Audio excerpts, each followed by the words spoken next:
শিক্ষার্থী ভাই ও বোনেরা, তোমরা সবাই কেমন আছো? তোমাদের লেখাপড়া কেমন চলছে? আমরা ইংরেজিতে তোমাদের গ্রামারের যে ক্লাস করাচ্ছিলাম, ট্রান্সফরমেশন অফ সেন্টেন্সের যে ক্লাস করাচ্ছিলাম, সেখানে গতকালকে আমরা ২৭তম ক্লাস তোমাদের শুরু করেছি। আর তাতে আলোচনা করেছি কিভাবে আমরা প্রশ্নে যদি সিম্পল সেন্টেন্স থাকে, তাহলে তোমাদেরকে যদি কমপ্লেক্স করতে বলে, তাহলে তোমরা সেটা কিভাবে ট্রান্সফার করবা, এই পদ্ধতিটাই তোমাদের শেখানো শুরু করেছি। তো গতকালকে এর একটা নিয়ম শিখিয়েছি। ২৭তম যে ক্লাসটা, তাতে একটা মাত্র নিয়ম শিখিয়েছি যে আমার প্রদত্ত বাক্য যদি সিম্পল সেন্টেন্সে থাকে, তবে সেটা কমপ্লেক্স সেন্টেন্স করতে হলে আমাদেরকে কী কী করতে হবে। আজকে এই সিম্পল সেন্টেন্সেরই কমপ্লেক্স সেন্টেন্সে রূপান্তরের দ্বিতীয় যে নিয়মটা, সেটা আলোচনা করব। তো বেশি কথা না বাড়িয়ে চলো আমরা নিয়মটা দেখি এবং বোঝার চেষ্টা করি যে বাক্যে সিম্পল সেন্টেন্স থাকলে সেটা আমরা কিভাবে কমপ্লেক্স সেন্টেন্সে রূপান্তর করতে পারবো। দেখো, ২৮তম যে ক্লাসটা, তার প্রথম স্লাইড তোমাদের সামনে তোমরা দেখতে পাচ্ছ। এখানে সিম্পল সেন্টেন্সকে কমপ্লেক্স সেন্টেন্সে রূপান্তর করার ২ নম্বর নিয়মটা তোমরা দেখতে পাচ্ছ। তো ২ নম্বর নিয়মটাতে কি বলছে দেখো, যদি তোমাদের সিম্পল সেন্টেন্সে অর্থাৎ সরল বাক্যে on account of, owing to, because of, due to, for, on account of এর অর্থ জন্যে, ওয়িং টু বিকজ অফ কারণে, ডিউ টু জন্যে, ফর মানে জন্যে। সিম্পল সেন্টেন্সে on account of, owing to, because of, due to, for থাকলে complex sentence কিভাবে করতে হবে। সরল বাক্যে অর্থাৎ সিম্পল সেন্টেন্স বা সরল বাক্যে যদি এই ফ্রেজগুলো যদি থাকে, on account of, owing to, because of, due to, for, এগুলো থাকলে কমপ্লেক্স সেন্টেন্স করতে হলে আমাদেরকে কী করতে হবে? প্রথমে এই ফ্রেজগুলো উঠে যাবে। On account of, owing to, because of, due to, for এগুলো উঠে সেখানে আমাদেরকে সিন্স অথবা অ্যাজ বসাতে হবে, যে কোনো একটা, সিন্স অথবা অ্যাজ। এরপরে সাবজেক্টের অ্যাক্টিভ ফর্ম বা সাবজেক্টিভ ফর্ম বসাতে হবে। আমি গতকালকে আলোচনা করেছিলাম যে একটা সাবজেক্টের কিন্তু 3টা form, active form, passive form এবং পসেসিভ ফর্ম। যেমন I, me, my, we, us, our, she, her, her, he, him, his, এরকম। তো আমাদেরকে লাগবে অ্যাক্টিভ ফর্ম বা সাবজেক্টিভ ফর্মটাই লাগবে। এইবার টেন্স ও সাবজেক্ট অনুযায়ী যদি তোমার প্রদত্ত বাক্যে অর্থাৎ সিম্পল সেন্টেন্সে যদি বিং থাকে, তাহলে সেটা উঠে অ্যামিজার বসবে অথবা ওয়াজ ওয়ার বসবে। বলা হয়েছে কিন্তু টেন্স অনুযায়ী এবং সাবজেক্ট অনুযায়ী। তাহলে টেন্স অনুযায়ী যদি প্রেজেন্ট টেন্স হয়, তাহলে তোমাদেরকে অ্যামিজার ব্যবহার করতে হবে। পাস্ট টেন্স হইলে ওয়াজ ওয়ার। আর সাবজেক্ট কেন দেখতে বলা হয়েছে? যদি সাবজেক্ট একাধিক কিছু হয় তাহলে আর, একটা কিছু হইলে ইজ, আবার আয়ের ক্ষেত্রে ব্যতিক্রম অ্যাম। একইভাবে পাস্ট টেন্সের সাবজেক্ট যদি একাধিক কিছু হয় তাহলে ওয়ার, একটা কিছু হইলে ওয়াজ। এই নিয়মটা কোথায় ব্যবহার করবা? তোমরা বিংয়ের ক্ষেত্রে ব্যবহার করবা। আবার যদি হ্যাভিং থাকে, তাহলে তোমাদেরকে সেখানে কি বসাতে হবে? Have, has, had. অর্থাৎ প্রেজেন্ট টেন্স হলে হ্যাভ আর হ্যাজ বসাবা, আর পাস্ট টেন্স হলে সেখানে হ্যাড বসাবা। প্রদত্ত সিম্পল সেন্টেন্সে যদি মেইন ভার্ব দেওয়া থাকে, তাহলে তোমরা মেইন ভার্বই বসাবা। এরপরে প্রথম ক্লজের বাকি যে অংশটা থাকবে সেটা বসে যাবে, তারপরে একটা কমা বসাবা, এরপরে দ্বিতীয় ক্লজ যা থাকবে তা বসে যাবে। নিয়মটা তোমরা বুঝতে পেরেছো। এবার উদাহরণ দিয়ে দেখি, চলো। প্রথম উদাহরণটা দেখতে পাচ্ছ, because of his being poor he could not buy a wooden house. গরিব হওয়ার জন্যে সে একটা কাঠের বাড়ি কিনতে পারছিল না। He could not buy a wooden house, এই অংশটা কিন্তু পাস্ট টেন্সে আছে। হি কুড নট, এটা পাস্ট টেন্সে আছে।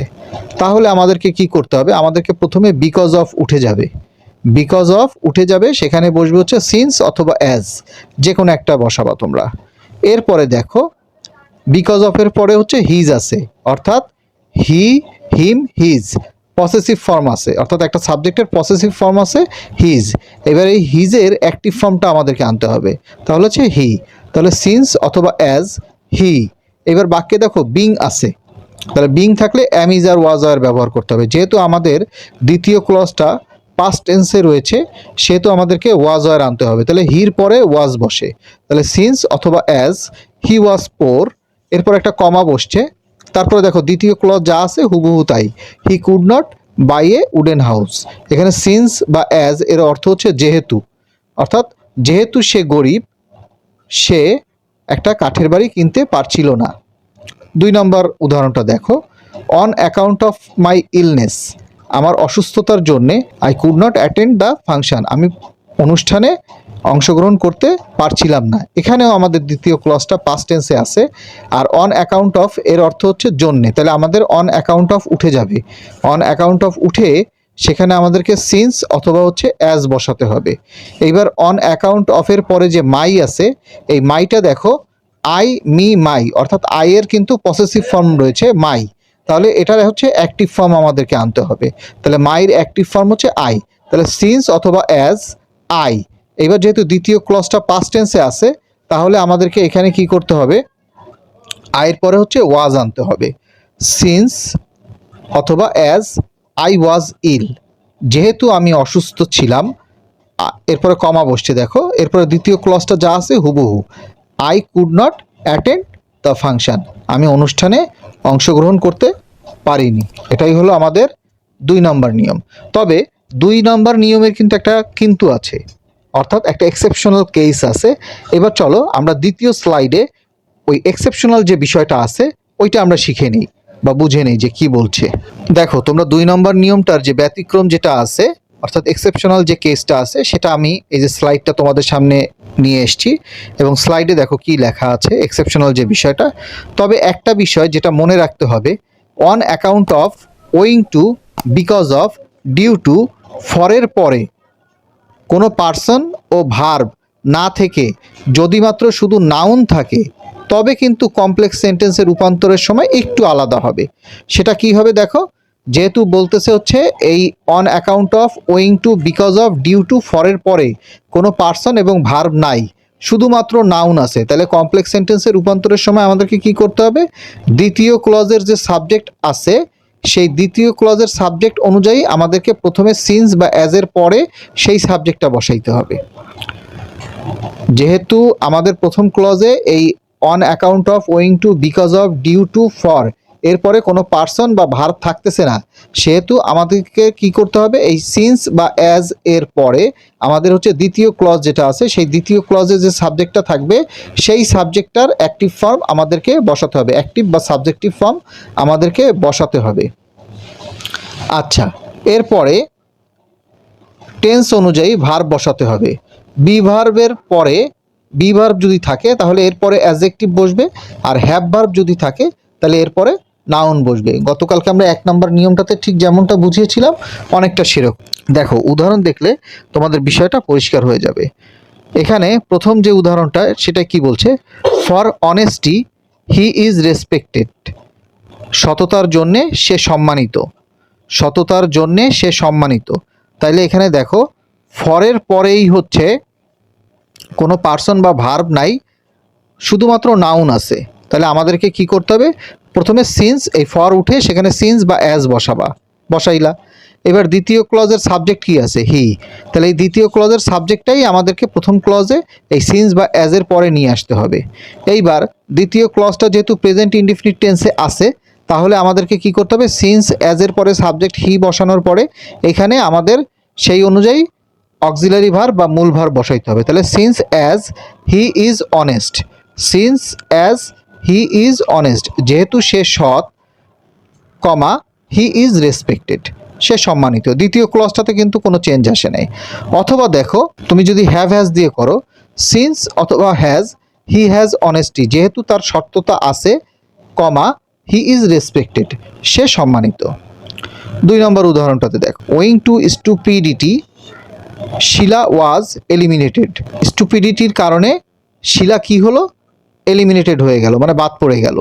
তাইলে এবার আমাদেরকে কি করতে হবে, ওয়িং টু উঠে যাবে, ওয়িং টু উঠে সেখানে সিন্স অথবা অ্যাজ বসাতে হবে, বসালাম। এবার দ্বিতীয় ক্লজের সাবজেক্ট যেটা শিলা আছে সেই শিলাই বসলো।